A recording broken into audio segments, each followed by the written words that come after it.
to my computer. Here, okay. There we go. Good morning. It's December 17th. We are here with Jacqui and Yaron Vital. They are sharing with us the tragic story of their daughter who was violently murdered on October 7th.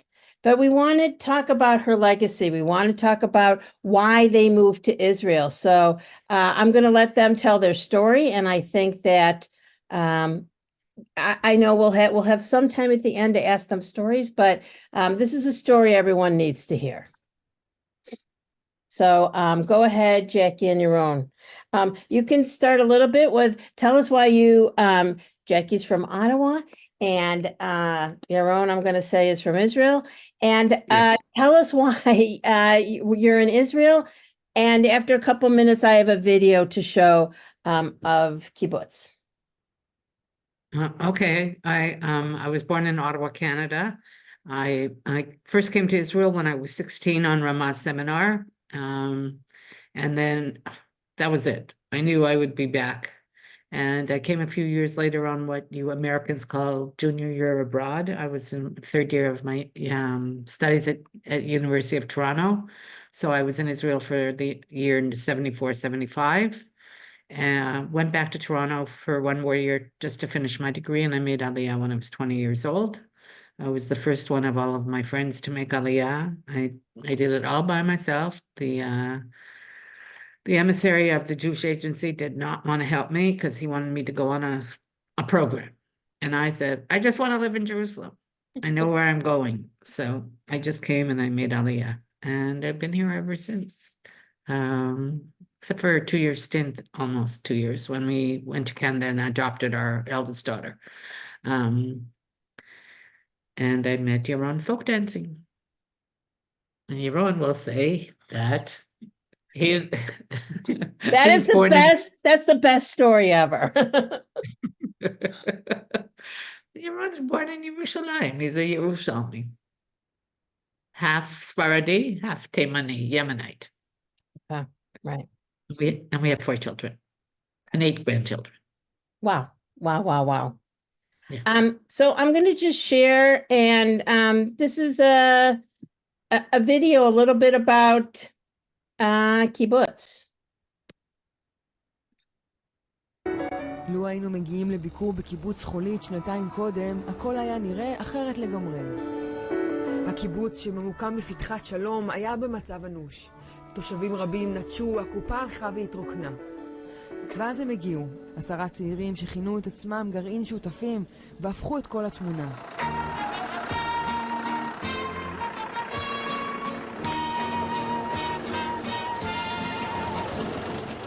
ענני קפלון בן ה-24 הוא אחד מהם. הוא גדל בכלל בירושלים, עירוני למהדרין, בוגר מכינה. בבוקר אנחנו פוגשים אותו במטע הלימונים שאותו הוא מנהל. אז מה מביא בחור בן 24 להיות מנהל מטע? זה מתחיל בזה שאני לא אגור בעיר. טבע, חי, צומח, זה משהו שתמיד דיבר אליי וזרם. That's Adi's husband. זה עושה לי טוב, ממש. לגעת באדמה, פשוט להיות שם. שלום. היי, אני אורלי. שלום, אני עדי, מה שלומך? חמים פה. חמים ונעים. אחת ממקימות הגרעין היא עדי קפלון, בת 23, שהגיעה לחולית עוד כשהייתה חיילת, והספיקה מאז להתחתן עם ענני, שפגשנו במטע הלימונים. אני רואה כאן לימונים בכל מקום, בכל זאת בעלך הוא בוס במטע. לימונים בלי סוף, ויש פה עוד מיליון פירות וירקות בלי סוף. כן. יש פה את החדר שינה שלנו, שגם מיטה שענני בנה, שזה גם אבזור. זה קיבוץ עם הכי הרבה ספרי קודש שראיתי. אני לוקחת ערכים מהיהדות, והם מאוד נוכחים בי במחשבה, חלקם יותר גם בפרקטיקה, אבל אנחנו מכירים את השפה הזו, אנחנו מדברים אותה אולי בדיאלקטיקה קצת אחרת. כן. אז בגלל גם שאנחנו גרים באזור הזה שיכול להיות טיפה מסוכן, אז יש גם ממ"ד. אני עושה את הפסח הזה. נראה לי זה. עוד בטרם מצאו את ביתם בחולית, מקימי הגרעין כבר ידעו לנסח את החזון. מי אנחנו? קבוצה ישראלית ציונית צעירה, מעורבת של דתיים וחילונים ששואפת לחיות חיי שותפות, נתינה, יצירה, לימוד וחיבור לאדמת ארץ ישראל. זה מרגש אתכם קצת? אותי ממש. כן, זה מחזיר קצת כזה את ההתרגשות של ההתחלה מלבד הרצון להקים קהילה, מסתתרת מאחורי החבורה אידיאולוגיה ברורה, ורק מי שמאמין בה יכול להיות שותף. מאיפה בא לכם הרעיון להקים גרעין? הפנטזיות האלה. כשהיינו עדיין בצבא, אז זה המשיך לקבל צורה בצורה של מפגשים ולחשוב ולגבש ולחדד את מה בדיוק אנחנו רוצים, כי גם קצת התבגרנו והבנו מה זה באמת אומר להקים קהילה, את החלק הפרקטי של זה, של אם אנחנו באמת רוצים, איפה אנחנו רוצים לגור, מה אנחנו רוצים לעשות עם זה. כאילו הרבה חבר'ה בגילכם, יוצאים לתל אביב, לברים, כאילו, הולכים לסרטים, חיים כאילו חיים של חבר'ה צעירים. אתם לא מרגישים שבאיזשהו אופן התבגרתם מהר מדי? אנחנו עושים את כל מה שאמרת, פשוט פעמיים בשבוע.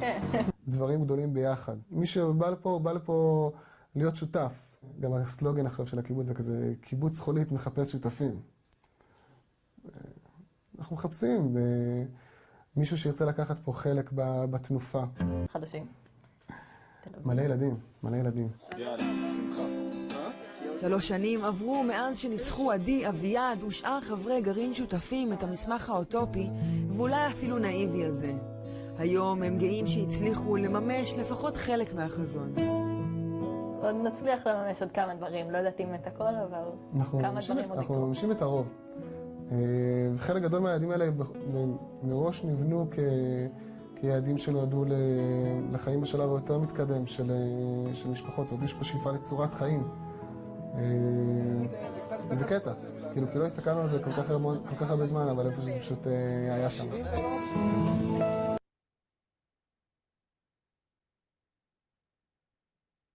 A beautiful video. So we really want to start with, tell us please about Adi. Tell us what she was like, what did she do? We want to learn about her. Okay. I'm going to read something to you that was written by someone. I know this woman's parents. I know her as well, but she never met Adi. But she wrote the most beautiful article about her, and it just sums her up. It's titled Jewel, because that's what her name means, Jewel. This is Adi Kaploon Vital. I didn't know her, but I know her parents, Yaron and Jacqui. They're old family friends from Ottawa. I've wanted to write about Adi since I learned of her death, but I was afraid it might be presumptuous of me. I didn't know her. How could I pay tribute to her life or capture the magnitude of her loss? And yet I felt compelled to try. From the Israeli media, I learned that Adi lived in Kibbutz Cholit near the Gaza border with her husband Anani and 2 sons, Negev, who's almost 4, and Eshel, who today is 8 months old. Early on the morning of October 7th, 2023, when missiles rained down on the communities in the Gaza envelope, Adi grabbed her sons and took shelter in their security room. At some point, probably from the sounds of shooting and screaming outside her house, she must have understood this was not a usual air raid. With a presence of mind and fortitude I cannot even fathom, she called Anani, who happened to be away from the kibbutz that morning, and asked him to give her a refresher on how to load their rifle. She said she'd speak to him again once it was all over. When Hamas terrorists entered Adi's home, she fired, killing 1 terrorist, but ultimately succumbing to the gunfire of the others before Negev and Eshel's eyes. The terrorists then took the boys along with Adi's neighbor Avital and headed in the direction of Gaza. For some incomprehensible reason, they may have been staging a propaganda or publicity stunt. The terrorists let Avital and the boys go before crossing the border. Though Negev had shrapnel injury to his leg and Eshel had difficulty breathing from smoke inhalation, Avital shepherded him to safety. The story of Adi's actions under extreme duress give me insight into how quick thinking and courageous she was, but they don't sum up her life. I learned from the eulogies at the funeral and stories I overheard at the Shiva that Adi attended the Masorti High School in Jerusalem, served in the elite 8-2000 intelligence unit in the Army, received a master's degree in chemical engineering from Ben-Gurion University, worked in cybersecurity, danced, played the saxophone, played basketball, and excelled at everything she did. But again, this list of achievements does not encapsulate who Adi was, nor does the following list of adjectives that many use to describe her: smart, serious, self-disciplined, talented, quiet, modest, sensitive, gentle, strong, independent, non-judgmental, accepting of others. I spoke to Adi's younger brother, Asaf. He told me that Adi's friends said she reminded them of Carole King, that she loved music of all genres, that she didn't drink and eat at the same time, that she and Anani were high school sweethearts, that she had a dog, a German Shepherd mix named Pete, whom she loved and called Pita, that she made her own granola.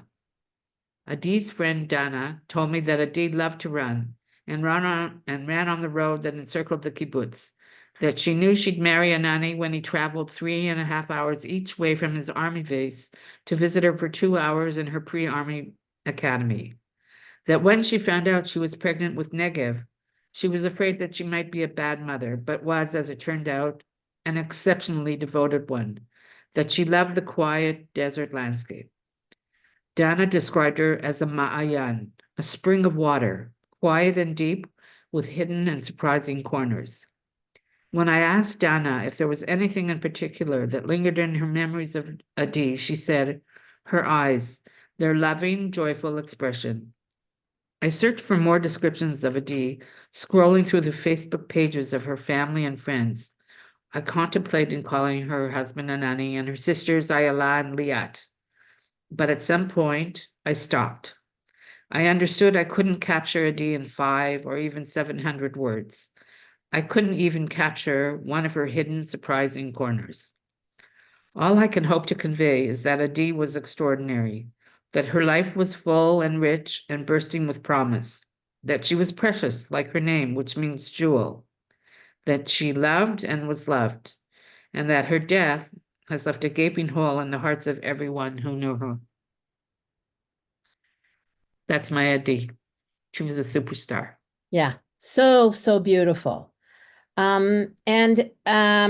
I do want to get to, we saw a little bit about kibbutz, but I have another video, and this is with her husband. There we go. בן זוגה של עדי ואביהם של הילדים הוא סגן מפקד כיתת הכוננות בחולית, אבל לא היה בבית בשבת בבוקר. הוא יצא לטיול טבע עם חבריו. יצרתי קשר עם עדי בבית. היא אמרה לי שהיא שומעת כבר יריות.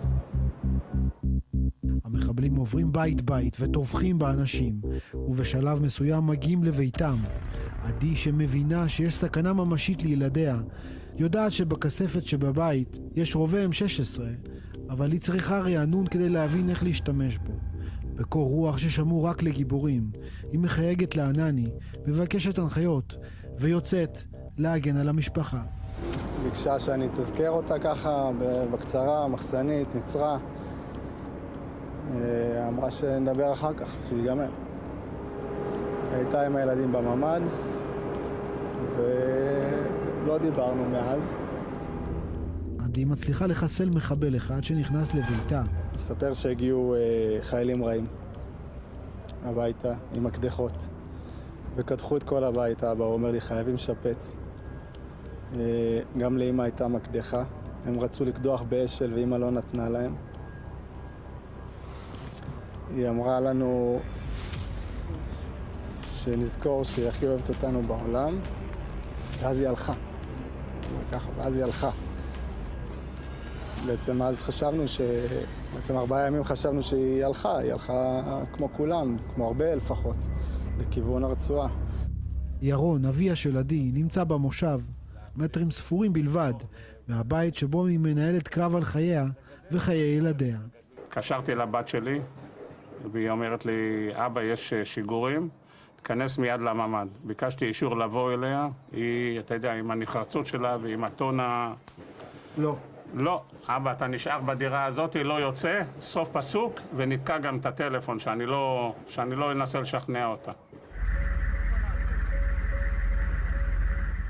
אחרי כמה שעות, כשכוחות צה"ל מצליחים להשתלט על חולית, אף אחד לא יודע היכן נמצאים אשל ונגב, וגם לא עדי. הממ"ד, אני הצטמררתי, כל הדלת של הממ"ד מחוררת בכדורים.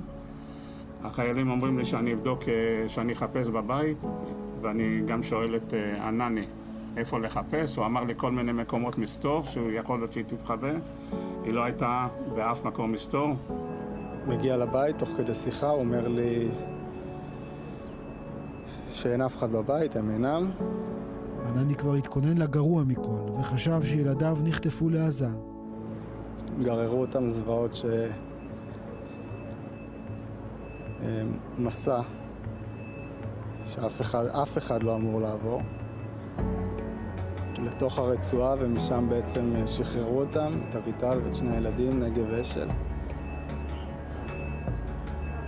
כשהם הגיעו חזרה לחולית בסוף מסע נוסף, אז הבנתי בעצם שהילדים בחיים. קילומטר בלבד לפני מנהרת חמאס, המחבלים מחליטים לשחרר את הילדים יחד עם שכנתם, אביטל אלג'ם. נגב כנראה כועס, צועק, רעב אולי, אומר למחבל כל הזמן, תוריד אותי, תוריד אותי, תוריד אותי. פתאום מתהפכת התמונה, הוא מוריד את נגב מהכתפיים ומסמן ביד, תחזרו. רק אז גיליתי שהם בחיים. כשהגעתי נגב היה בשוק מוחלט. אשל היה ממש אחרי מקלחת, אבל עוד מפויח, ככה גם נזלת, דמעות, הכל שחור. הוא עדיין יונק, כן, הוא בן חצי שנה. בכל אותו זמן המשפחה בטוחה. בעוד המחבלים משחררים את הילדים, את עדי הם חוטפים לעזה. רק כעבור יומיים מתבררת האמת האכזרית. עדי כפלון ויטל, שנלחמה כמו לביאה על חייהם של ילדיה, נמצאה מתחת לשמיכה בממ"ד של המשפחה, כשגופתה ממולכדת. מתחת לכל הבלגן, הם שמו עליה את המיטה, את הארון, הכל הפילו עליה ומלכדו את זה.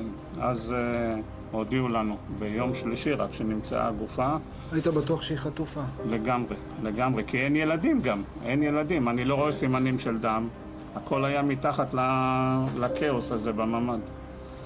אני מודה שהייתה הקלה מלאה, טוטלית, כשהבנתי שעדי נרצחה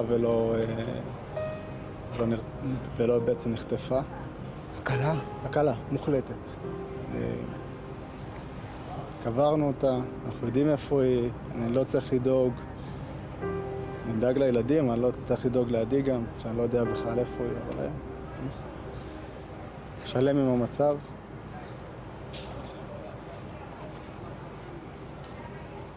ונשלים עם זה גם בעתיד. אי אפשר אפילו לדמיין מה עבר על הילדים הקטנים והתמימים האלה, שראו את אמם נרצחת לנגד עיניהם, וכמעט נחטפו.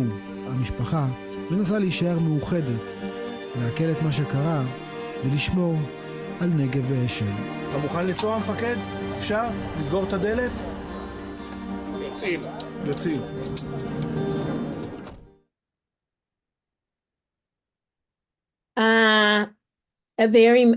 Such a moving video. Can you tell us more of what happened behind it and where all the kids are and what's happening today? Right? Yeah, you tell the story and then I'll tell you Yeah. about the kids. Okay. Hi, my name is Yaron. We live in Jerusalem, and a long time ago, Adi moved to Kibbutz Cholit. Jacqui, on that day, she was in Canada. She flew away for a holiday for the Sukkot. And at Simchat Torah, Adi invited me to be with her, that I wouldn't be alone, to the kibbutz. And she told me also that my other daughter, Ayala, that just moved to another kibbutz not far away from there, Kisufim, which also been attacked. And this is a story full of miracle here that I will tell you. Like Ayala went back on Friday after supper. She went back to the kibbutz. We kept in touch until the power fell down at her kibbutz and there was no connection. We found out the kibbutz was under attack. Later in the evening, some soldier went to the kibbutz, took all the people that got saved, between them Ayala and her husband and her 3 kids. And they took him to a gas station near the kibbutz, put them there in a shelter that they brought there, and brought buses and took them to a hotel in the Dead Sea. And it took a few hours until she charged her phone and told me that she is safe. But when I stayed with Hadi, she told me that I will get a guest house, which really saved my life. Because I don't know if some of you heard that all the terrorists that attacked the kibbutzim and the moshavim was having a list where are people living, who have a dog, how many kids, where is the shelter, where is the room, even where is a safe, money, everything. They knew.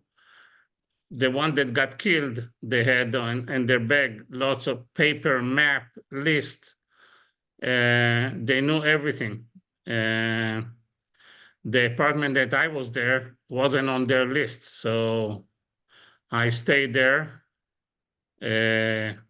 for 11 hours until the army broke. And I want you to try to imagine what is it to stay alone by yourself 11 hours when all you hear is shooting all around you, and you realize in the same breath, you understand that they're killing the people around me. It started at 6:30 in the morning. I woke up. Adi asked me to be there at 8 o'clock for breakfast. You know, she was having a fixed time for supper, breakfast, and lunch or whatever. And she wanted me to be at 8 o'clock. By 6:30, I woke up to a noise. At the beginning, I thought for a few seconds, I thought it's thunder. But then I went outside and I saw that the sky is full of missiles that by the height of the light, I could tell that they're going north to Tel Aviv or Beersheba or Ashkelon, one of those places. So I thought it's going to be for a few minutes. We used to it once in a while, and I thought it's going to get over. But when I asked Adi to come to stay with her, she really, as you heard on the movie, she really didn't agree. She was very strict about that, and she said, you stay there and don't you dare to come here. After 40 minutes, around 10 after 7, I came out of the shelter. I didn't have any information. You know, the people in the kibbutz, they have a WhatsApp group, and they get information either from the security of the kibbutz or from other kibbutzim. You know, they are all together on the same group. I had to pick up the information myself. So I got out of the shelter and into the room that close to the shelter, and through the window, I already saw the terrorists coming, trying to, you know, driving on motorcycle around the fence, looking for a place to break in. They have all the equipment to cut wires, and they cut the wires in a corner from the window that I couldn't see. But after a few minutes, I start to hear shooting. The shooting was pretty far away, and I realized that they should be around the other neighborhood. You know, the kibbutz have a new neighborhood for the new people that moved to the kibbutz, and they started there. They start to kill people. I didn't know that they kidnapped. I didn't know that they killed, but I heard shooting at the beginning. And then the shooting started to get closer and closer to my neighborhood. And I went back to the shelter, and I heard the shooting, and I go back out to see from the window what's going on. I can hear them. I can hear them walking on the pile between the two buildings, and I could hear that they break in the door to my left side apartment. I could hear screaming, a few shooting, and then there was quiet. And again, they moved to the next door, and I find out later that they had the list, much, much later, but they passed the door. It seems like, for me, it seems like they don't see the door. And they went to the door to my left. I hear that they break in the door, again, screaming, shooting, and quiet again. And then by 12:30, my daughter sent me a message, please, Dad, Abba, lock the door as tight as you can. They're breaking into houses. So luckily, the apartment that I live, it's an empty apartment and nobody take care about it. So the door to the shelter doesn't lock, just close, doesn't lock. The handle doesn't work. So, I was waiting that when they broke into, I have no protection. I was looking at the shelter and I find a rope. I tied the rope to the handle and the handle to the ceiling. There was a bolt there. And I lean on the handle of the door to see if it opened. It was pretty strong.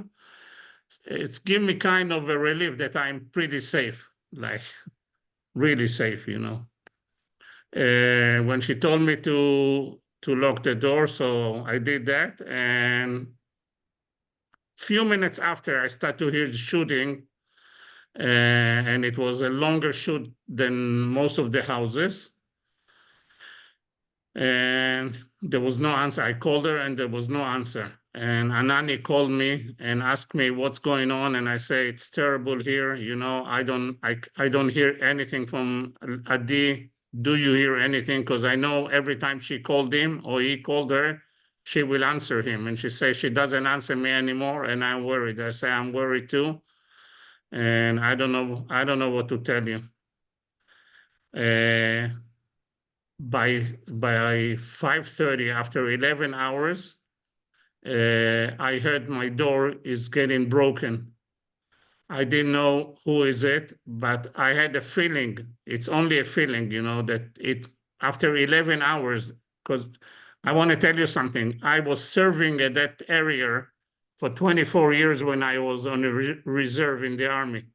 So I know the place, I know most of the kibbutzim there, and I know the other side. I've been in Gaza for 24 years, service in the army. And I know if somebody touched the fence, doesn't make it fall, that just touch the fence, in 7 minutes, we have to be there to make sure that nobody is trying to break. And this is 11 hours, didn't make sense to me. But when they broke the door, I had a feeling that this is the Israeli army already. But I was keeping quiet until I hear them screaming, somebody here, somebody here. And I try to listen very carefully to the accent, if they have an Arabic accent or something, just to make sure that I wouldn't open the door with no reason. After I felt it, I told them, who is it? Said it is the Israeli army. And what do you do in here? So I say, I'm a guest of my daughter, and I'm going to open the door. Please stay away from the door. I want to make sure that you're Israeli. So I opened the door and I see them, I saw one of them, and he have the equipment that I look familiar for me to the IDF, the Israeli army. And I say, how many are you here? They say 5. And they say, why are you here? I say, I'm a guest of my daughter, and she put me here. And they ask me, where does she live? And I say, she live next door on the other building. And they say, we're supposed to break from house to house, see if any terrorist is hiding here. That's our mission. You want to come with us to to break the door with us? I say yes, and we went there. They stood in a position to break the door. I was the last in line. They broke the door, they jump in, and they say, whenever we call you, you should come. After 10 seconds or 15 seconds, they call me. They say, come in. Be careful. There is a body here in the kitchen. We don't know. We want you to recognize the body. I went in and I look at the body, and I didn't recognize him. And I don't know all the people in the kibbutz. So I say, I'm not so sure. But he was dressed in a khaki uniform, not a uniform. It was a T-shirt and a pants with the palladium shoes. So they call another guy from the kibbutz, and they ask him if he know the guy, and they say, no, he's a terrorist. We don't know him. So beside the guy, there was an RPG. If some of you know, it's a thing to shoot on tank or on building. So I say, they didn't know what to do. So they asked me, where is my daughter? So I said, I don't know, where is she? So he said, maybe you should look at the apartment. So I went out, I went to the other room where is the shelter, and I was completely in shock because the door was full of bullets, like over 60 to 70 bullets in the door. It was full of holes. And it was dark in the house. They on purpose broke the electricity that it will be dark. Find out that the reason was as you heard in the movie, they booby trapped my daughter and they cover her under the bed. But I didn't pick up anything. I just opened the door, look inside, tried to call a name. She didn't answer. I called a nanny and I said, she's not here. He was looking, he told me to look in the hiding places, inside the bed, under the behind the fridge, and she wasn't there. So I told him she'd been kidnapped because I didn't see the kids either. I saw she'd been kidnapped with the kids. That broke him completely. The phone fell off his hand. He started to cry until somebody else pick up the phone and tell me it's broken. You stay there. So I told the soldier, please write her name and give it to the army in case they want to mark the people that got kidnapped or the people that got killed. On my way there to the apartment, I saw all the door that they broke in and the body inside the apartment there. She wasn't lucky. She didn't been kidnapped. It took a few days until another unit broke into the house and find the body inside. But they told me, which was another miracle for me, when I opened the door, there was a grenade attached to the door without the safety pin inside. And I was so lucky, it was a failure one. It was a failure grenade. And they told me that they booby trapped, the bed was cover her, and under the bed was lots of grenade without the safety pin.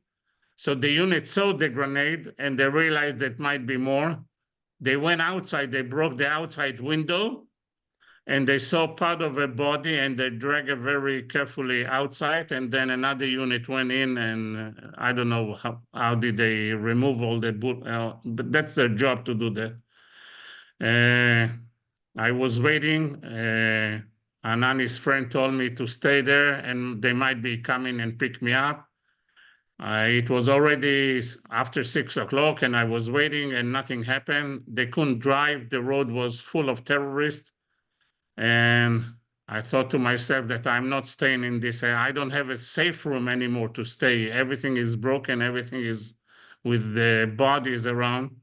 So I went to the car and I asked the soldier if I can go home. They say the road is safe, but I had a bad feeling about the road is safe. And I called another friend that served with me the last 24 years. And he lived the kibbutz next door, like 5 kilometers away. And I asked him, is it safe to go on the main road? And he said, don't you dare. maybe none of them know, but there is a terrorist unit between the kibbutz and the city of Ofakim, standing on the road, dressed like soldier with a police car, and they stop the people. It's like a blockade, and they just, when they stop the people, they kill them and they burn them in the car. So I say, well, any other way to go out? And he say, our base in the south. He say, go to the base, and through the base, drive to the north to your home. So that's what I did, and I drove, and the car was, the terrorists, or other, I don't know if terrorists or soldier, when they had the fight, they shoot some bullet at my car, and the window was broken. So I drove with no windows. And on the way, I had to cross a unit of tank that was driving on the road. And I thought to myself, all of those miracles, and I'm alive, and now one of the tank will hit me by coincidence. So I got off the road as much as I could, and I blanked them with the light, and they moved to the other side a little bit. And that's for at least a mile or something. Lots of tank came. And I got to my daughter. When I put the car in the parking, I saw all the bullets that was in the door, in the seat, but I got safe. I got to my home. And when I was driving, I got the news that Negev and Eshel returned, that Eshel have a bullet in his feet and a broken bone. Negev, sorry. And Eshel is, breathing smoke. And at the same night, the army and Anani drove all the way with a soldier behind him and in front of him to Yerushalayim, to Shaarei Tzedek Hospital, right to the operation room. And the next day I saw him, they've been okay. So we have the grandchildren back without Adi. That's a story. It's And quite now a they are in Jerusalem. Yeah. They are now in Jerusalem. They don't have a place to go. They lost their house. He lost his job. But they okay. We are family back. Missing one. Yeah. That's quite a story. And I heard recently that Spielberg is going to be videotaping these stories, and you should be one of them. I tried to contact them last week. I got no answer. All right. Well, I don't know that we have any connections, but we'll take a look at that. Do you think that Anani and the kids will move back to kibbutz? Not to kibbutz. He doesn't want to live on. They were thinking of leaving the kibbutz for a couple of years already. He wants to own his own piece of land. He wants to live on a moshav and work the land, but work for himself and not for the kibbutz. Yeah. So, and he's definitely going back down south, not far from where the kibbutz was. Right. Doesn't That was want to my live on the next. front line, Yeah. but he wants to go back We down. want to there. have a farm. Yeah. And of we his own. want to make for him and for the kids, and we're trying to make this dream come true. Right. All of us. That was my next question.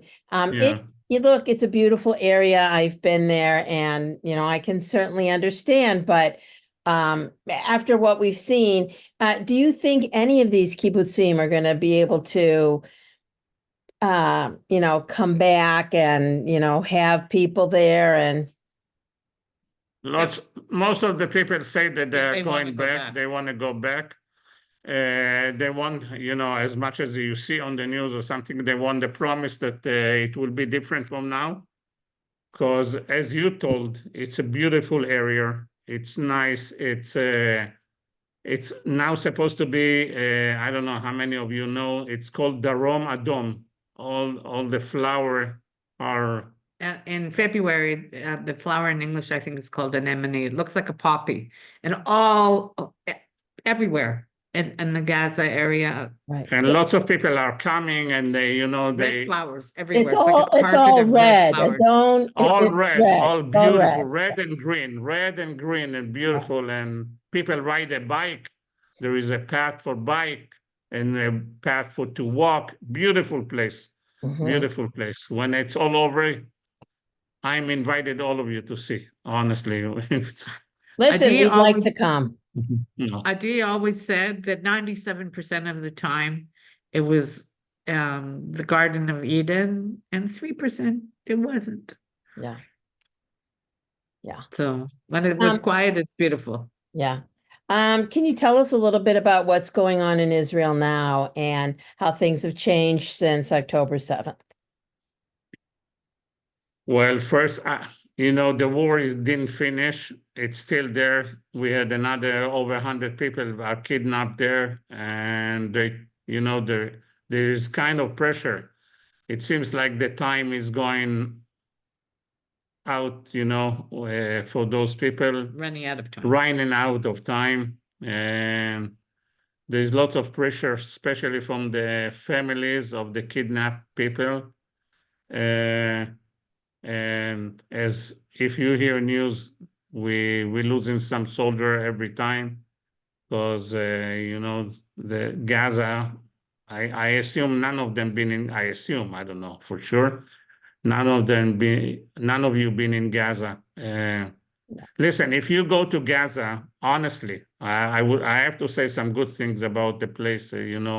As if you are a tour, it's an option to have this place to turn this place to a Riviera. It's a beautiful beach.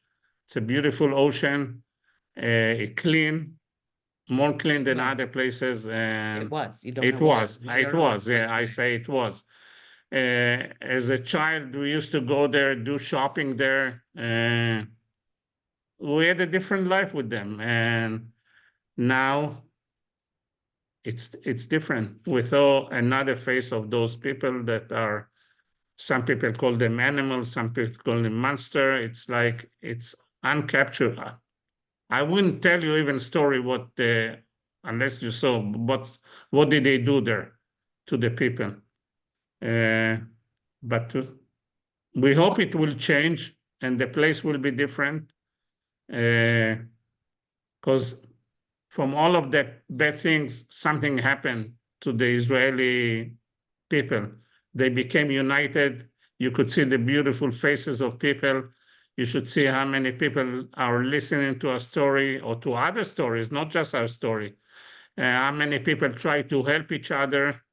And also the help come from North America with you people, wonderful people that really support us, listening to us, to our story, to other people's story.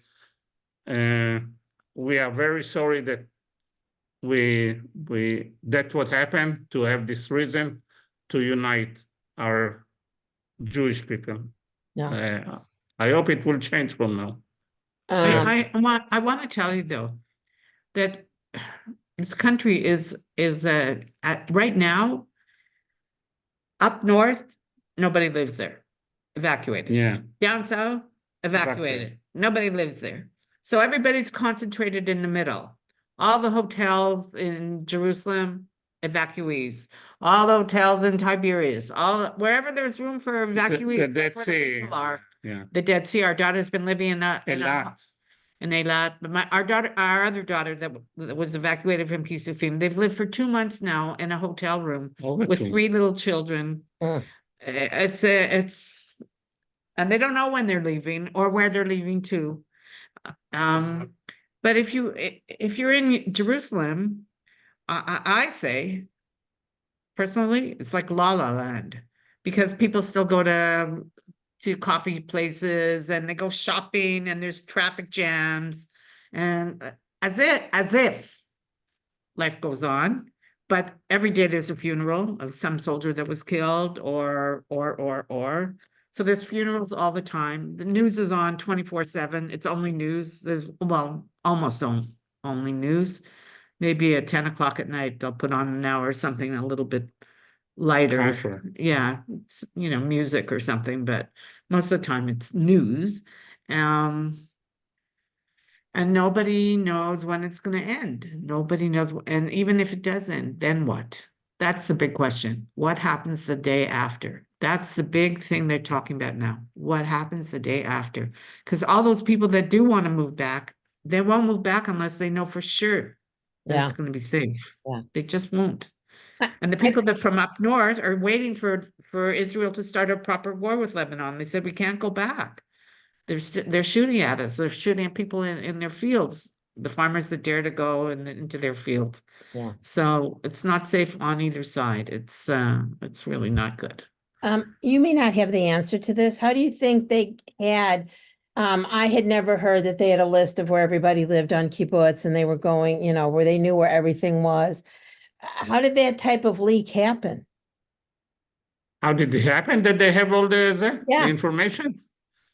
Listen, some of the kibbutzim like Be'eri and Kfar Aza and other really believe in peace and not just let them, you know, every day the Israeli army and the government support that. At least I think it was 18,000 people come every day crossing the border to work, that they will have a job.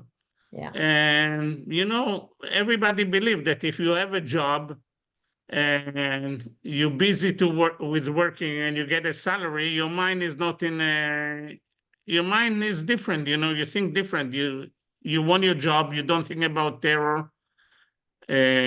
But those people, I guess, on the other side, Hamas Yeah. was, you know, they're not an easy people, you know, they even, איך אומרים, מתאכזרים. They're cruel. כן. They're cruel to their own people, you know. If they want an information, they will do a lot. You know, I don't have to tell you what they can do. So all the people that work in Israel, they force them to give them an information because they work for those family, you know, they've been like Yeah. the people in those kibbutzim help them even in money, you know, beside the salary that they pay him, they give him every day a little bit more money, and they send them clothes to their children and food.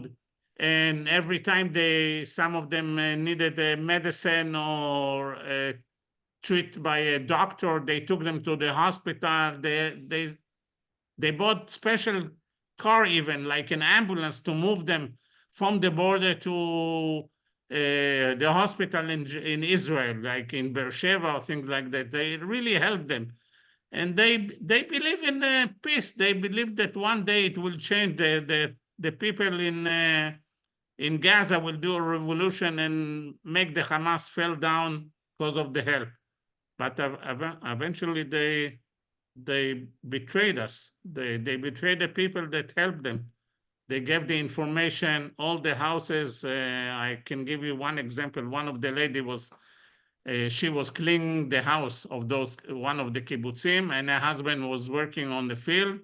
And when the Hamas broke into the kibbutz, she came with him, and she told him, I know where is the safe in every apartment. Where do they put? Sometime, I don't know, just take all they took, it was stupid. They took coffee machine, they took a computer, they took money, they took, you know, the thing for the water, the Tami Arba, no, you know, all of whatever equipment you have in the house, they took it. They took it. They looted. They set things on fire. I'm sure you've seen We houses have. from Beirut that are just Right. there was nothing left. Right. Yeah. Just to let you know, how do they work? The first unit, they divide themselves to units, different units. The first unit that came just cut the fence and trying to see where is easy to the easy path to go through. The other unit was the people that killed the people. The third unit was the people that kidnapped the people. And the fourth one was only regular people that came after the army, Livzos, To loot. to loot their houses, you know, regular civilian. They're not connected to Hamas or something, but they knew Hamas told them that they gonna attack, they should come with them. And so that's how they work. Some of them broke, some of them killed, some of them kidnapped, and some of them just was robbing the houses. It was terrible. It was terrible. I want to, you had the stone, for Adi, you put it up on Yeah. Friday. I want to share that with everyone. Okay. Oh, that's not it. 1 second. There we go. Back in.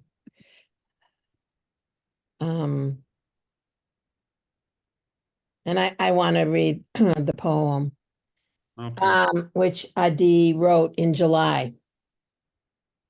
With my baby lying on my chest, everything looks so good. And the good is still there, even while the baby is not so close. Like magic powder carried by the desert wind, we are both wrapped in green and dream. And reality sometimes knocks at our door, but we put it off to another time when we'll have to answer whether we are here or we are not. It's a beautiful poem, a beautiful picture.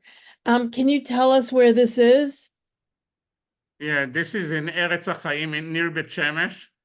I don't know if it's familiar to you. It's a private cemetery, belong to North American people, lots of North American. My brother-in-law is buried there, and Jacqui's Rabbi Bulka, if you heard about him, is buried there. And we had the choice to bury her in Jerusalem, but it wasn't on the ground, and we really want to respect Adi. And we went to this cemetery. We needed some help because it's a private one, and you can buy a lot only if you are alive. But some good people, as I told you, this is the people in Israel. Some good people help us, and we got the peace. And if you look carefully, Adi and Anani love this country from south to north. And you will see the one with the song, the one that's standing with the poem, sorry.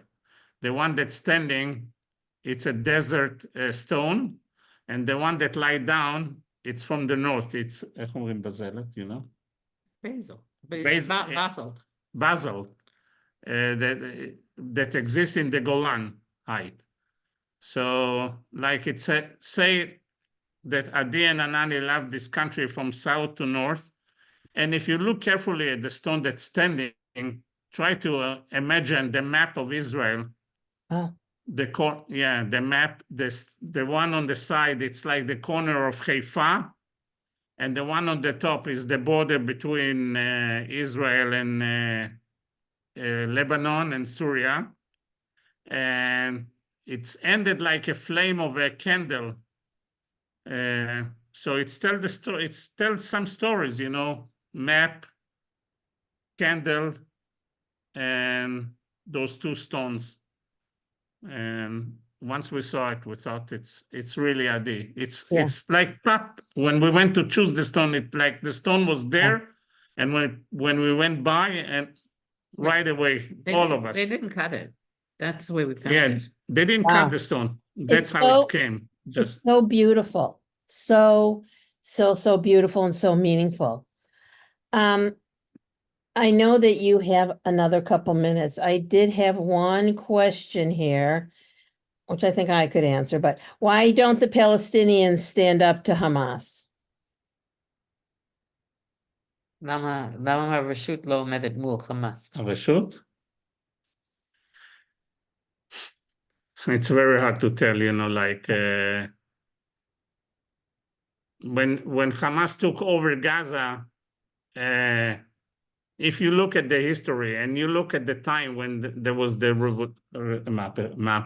revolution at Gaza, you should see, I wouldn't tell you, you should go look and try to find movies, what Hamas did to PLO people.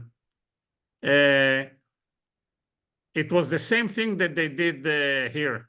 I know they show in movies here I just give you one example, not to hurt your feeling, but whenever all the people from PLO, from Ashraf, when they fight Hamas, Hamas took them one by one, and some of them was put on building, got kicked down to a fire flame, and let them burn. So Yeah. I think yeah. a couple of things. One, it's very devious, and Hamas holds the Palestinians and say, if you don't do this, I'll come after your family. I'll come after נכון, your work. נכון, they've been afraid.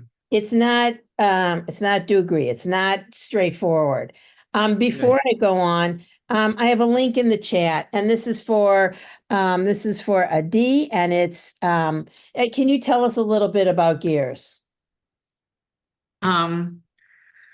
We've set up a fund for Negev and Eshel, our grandsons, because we want to make sure that their monetary future is safe, that they'll have money to go to any university that they want to, wherever they want to, that They have a bar mitzvah even, you know. they'll have a bar mitzvah the way they want to. They want to, you know. Anani has to start from scratch, and we just want to put stuff aside that we know it's taken care of, and Yeah. that's what this fund is for. It's just for those boys, Yeah. so that when they grow up, I mean, Eshel's 8 months old.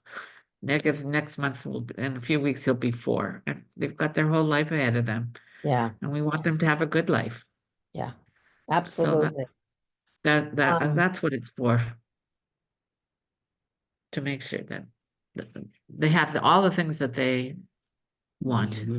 Somebody is please- asking a question here. No, everyone is just thanking you. You should read what's in the comments. Okay, thank you. It's a Thank you hard all. story. It's an important story. And I hope Steven Spielberg comes after you, because these are the stories we have to preserve. And He probably will find some, like you have, he will probably will find. Well, I just keep telling everybody, because people say, what can we do? And I say, you have to tell the Adi story. yes, You have to keep her alive. She was a really special person. I don't see any other questions. I'm going to quickly go to see if anyone's waving at me. I don't think so. If you have a question, you could put it in the chat. I know that you have given us so much to think about today. And oh, wait a minute. Let's see what I got here. I think so with my talk with Jacqui before this, what is the takeaway? How can we grow from this terrible tragedy to find the silver lining in the dark clouds, so to speak? Oh, you're asking me? Yeah, that's on the list of questions you gave me. Well, in our story, it's the miracles. Yeah. My other 2 children, my oldest daughter lives in Modi'in, and my son lives in Ramat Gan, and I was in Canada on that day. And they told me that they were convinced that we were going to be left 3 of us. That all the rest of them were going to be killed. Yeah. And the stories that, the story of Negev and Eshel on the border, that was Anderson Cooper the third night, right? I was in Canada still watching that. It is a miracle. It's a miracle. And that Yaron's a miracle, and then Anani's a miracle, because they were in the fields and they were caught in the same shooting. But Anani, because he was part of the security squad of the kibbutz, knew what to do, and he took care of 30 people and made sure that nothing happened to them. So, he feels bad sometimes that he wasn't there with Adi, but if he had been there, he probably would have, because he's part of the security squad, he could have been killed. Or if he'd been in the safe their room with house, her, yeah. he could have been killed. And then the kids wouldn't, who knows, right? I'm just saying. And my other daughter on the other kibbutz, for some reason, the terrorists skipped her house too. Because they'd only moved there in July, and so I guess whoever made the maps didn't know that somebody was living there. So her house is intact, even though everything around her was burned or whatever. The head of the security in his kibbutz, which supposed to save me, because Anani told him, he got killed. He Yeah, got killed. He person never killed. reached me. He never reached me. I tried to call him the first time. He said, I'm busy fighting. I'll call you later. And he didn't call me. I find out later that he got killed trying to save people. Well, Vanessa, So that's our silver. yeah, anyway. we're all It's a- thanking you. And maybe in a couple of years we'll check back in when Negev and Eshel are a little bit older. And I would love to come visit. And Anytime, Anytime we will, yeah, okay. doors always can I ask open. a question? all of you, yeah. I have a question. Go ahead. I'm curious about the music festival. Was there any, did the Hamas know about that music festival? We don't Or was know. it just a We don't know for coincidence? sure. Some people believe yes, and some people believe that by coincidence, on their way there, they saw all the people and they start to shoot. The answer will be after investigation, probably, because most of the terrorists didn't been there, killed the people there. Some of them kidnapped some people and went back to Gaza. But the rest that stayed to kill more people got killed by the army. And the only information that they got, most of the terrorists, how do we have so much information? We find out most of the terrorists, or maybe, yeah, most of them, have like a police in all over, they have the body camera on the top, and they took pictures. That's how the UN got the ugly picture about what they did there to the bodies of the women and the men. I will save you. I will save you the whatever they saw there. Yeah. Yeah. Again, thank you. It's 7:08 there, and I know you have somewhere at 7:30. No, You're good. And it would just thank you for sharing your story. I feel like we know you. I feel like we know Adi. I feel like we know her family. And we look forward to updates. I'll put in one more time. Here's the link for the boys. And if you didn't catch it, I have it. You can email me and let me know that you need the link. So it just I'm so glad that we can end with some hope, and we're all watching Israel. I said before this morning at BJBE, they're having a art fair of Israeli artisans. That's another way you could go help. And just watch. We will continue to update stories, talk about Israel, because it's so important to us. So we wish you Erev Tov. And Toda rabba. everyone's Toda. I want to thinking. thank all of you. Some faces are on the camera, and I could see that they are really been touched by our story, and we really appreciate it. Thank you so much. Thank you. And you're more than welcome to be a guest in our house whenever you come here. Okay, I'm coming. All right. Be well, everyone, and I'll see you. Bye-bye. Bye. Toda. Bye. Toda Bye-bye. rabba. להתראות. Thank you. Bye. Liלה tov. לילה טוב.